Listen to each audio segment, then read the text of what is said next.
Alô, Baixada Santista, o Ação em Reação chegando pela sua Santa Cecília TV. Um prazer muito grande em contar com a sua audiência nesta quarta-feira, ao vivo, falando para os 9 municípios da Baixada Santista e convidando você desde já a participar do nosso programa.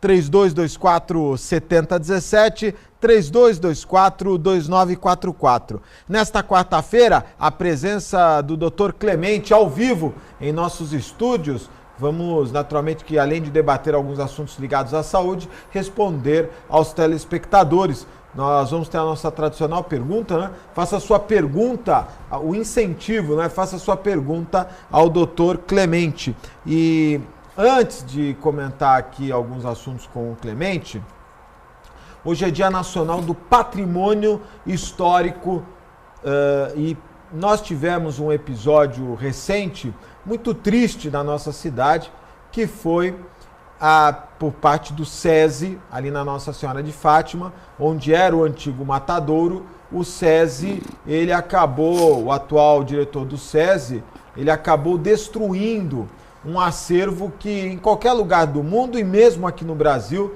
seria reconhecido como patrimônio histórico. Nós temos algumas imagens que a Carlinha vai soltar, e eu gostaria de comentar, da preciosidade dos equipamentos que existiam no SESI e que foram destruídos pelo atual diretor, que achou que seria ferro velho. Vamos às imagens, por favor?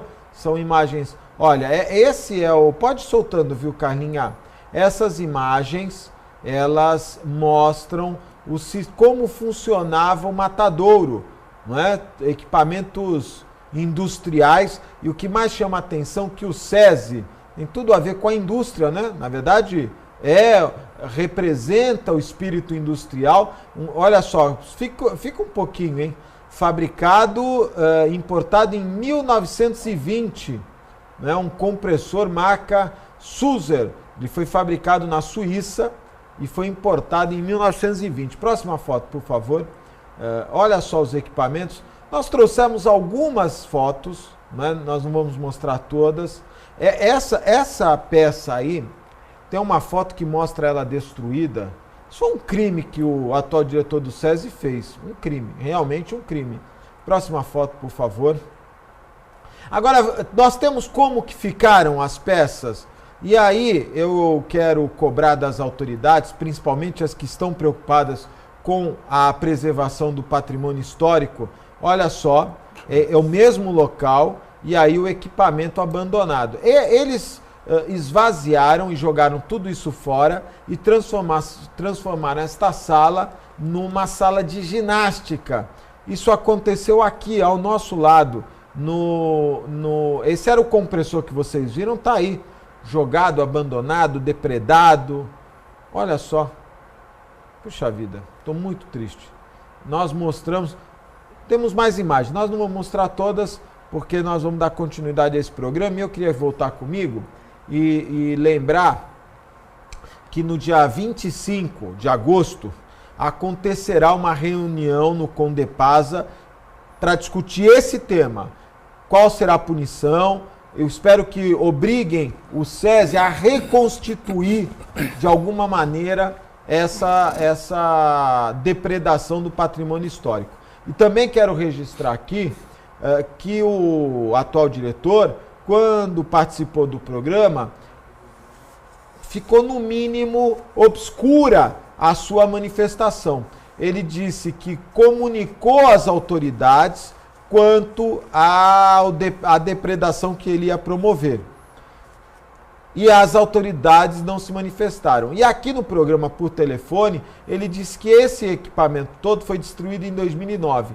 E todas as correspondências de consulta têm a data de 2010, portanto, um ano de diferença. SESI, nós estamos de olho nessa depredação, não vamos deixar barato.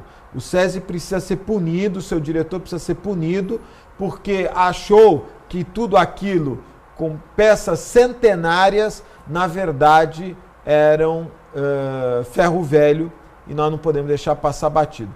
Principalmente o Condepasa, que vem fazendo um trabalho de tombamento de imóveis muito rígido na nossa cidade.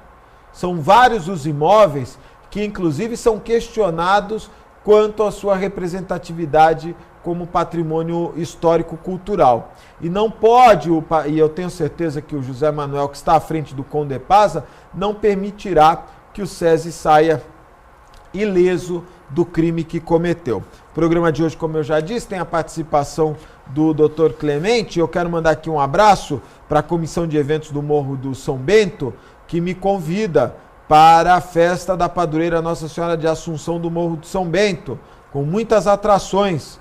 Os eventos acontecem ainda nos dias 19, 20 e 21, a partir das 7 da noite, lá no topo, não é? Na praça principal, com muitas atrações. Obrigado aqui ao Vadico, mandou o convite, obrigado pela consideração. O programa de hoje está apenas começando. Clemente, uma notícia que me chamou a atenção ontem foi que alguns cientistas teriam descoberto o caminho para o tratamento que evita o alastramento do câncer, não é? Quer dizer, alguns estudiosos, pesquisadores conseguiram determinar de que forma as células cancerígenas acabam... A metástase, chamada metástase, que assusta tanto as pessoas. Boa tarde e obrigado por vir ao programa. Obrigado, Augusto. Boa tarde ao nosso telespectador, toda a equipe. Essas notícias, na verdade, elas são muito estimulantes, mas, na verdade, eu acho que ainda a gente está um pouquinho longe de chegar a isso, né, de conseguir evitar metástase. Talvez fosse mais fácil até evitar o câncer num primeiro momento, né, tipo uma vacina, ou até, se você não consegue evitar, estimulando a defesa imunológica do paciente. O que se sabe também, Augusto, que de certa forma tem a ver com isso, uma relação, é que tem pessoas que já são consideradas, não tem mais nada o que fazer, e isso aconteceu nos Estados Unidos, um trabalho que eles fizeram. Então, essa pessoa pode levar para casa porque ela vai morrer, não tem mais o que fazer, com metástase para todo quanto é lugar. E essas pessoas depois, para surpresa, depois de algum tempo, claro, são em locais distintos, em épocas distintas, né? Não é um grupo feito ali na hora tal. E verificaram que dos milhões de pessoas que tiveram câncer, algumas pessoas, mesmo as desenganadas, acabavam, o câncer sumia sozinho. Então, sumiu. Por quê? E eles escolheram propositalmente pessoas que não tinham feito nenhum tipo de tratamento alternativo e nem tinha ido a alguma coisa assim, algum culto, alguma coisa assim. Religiosa. Que pudesse justificar. Mas o que chegaram à conclusão é que todas tinham fé, apesar de não terem procurado nada. São pessoas que tinham muita fé, acreditavam que podiam reverter. E de certa forma chegava na época, supostamente que ia morrer, vamos dizer, daqui 3 meses, 6 meses, a equipe médica ia examinar essa pessoa, não, mas o que aconteceu? Mas, não estou achando nada. Essa questão da fé, será que não tem a ver com pensamento positivo também? Sim. Com de somatizar, eu quero viver, também tem a ver, né? Tem a ver. Aquela força anterior, acreditando que vai acontecer. Claro, de milhões de pessoas que fazem isso, que professam isso, algumas poucas conseguiram isso. E eles estão atrás agora da substância que o cérebro produz, que foi liberada para estimular o sistema imunológico, capaz de debelar não apenas o tumor primitivo, mas também as lesões secundárias. Então, alguma enzima que combate essa... Exatamente. Normalmente é enzima, que acaba sendo uma proteína que tem essa faculdade de ir lá estimular o sistema imunológico. E eles puseram o nome de uma sigla, provisoriamente, para tratar disso. Que pode virar uma vacina. Que pode virar. Eles acabam... A ideia é produzir essa substância no laboratório. Você tomaria de forma a estimular o seu sistema imunológico. Então, Clemente, surpreendeu e foi notícia, até uma coisa curiosa, né?